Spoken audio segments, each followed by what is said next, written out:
இந்த பிரம்மாண்டமான பிரபஞ்சத்தை பார். பல கோடி மைல்களுக்கு அப்பால் இருக்கும் நட்சத்திரங்கள் முதல் நாம் வாழும் பூமி வரை ஒவ்வொன்றும் ஒரு துல்லியமான கணக்கில் சுழல்கிறது.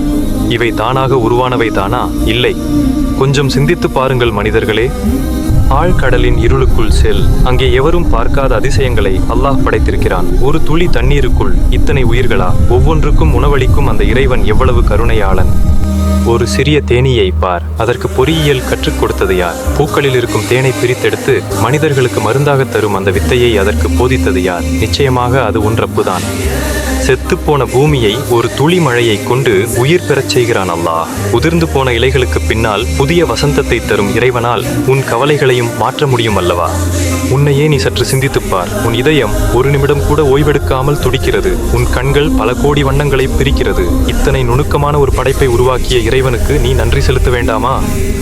இவை அனைத்தும் நமக்காக படைக்கப்பட்டன. ஆனால் நாம் அந்த படைப்பாளனை மறந்து வாழ்கிறோம். இயற்கையை ரசிப்பதை விட அதை படைத்தவனை நேசிக்க கற்றுக்கொள்வோம்.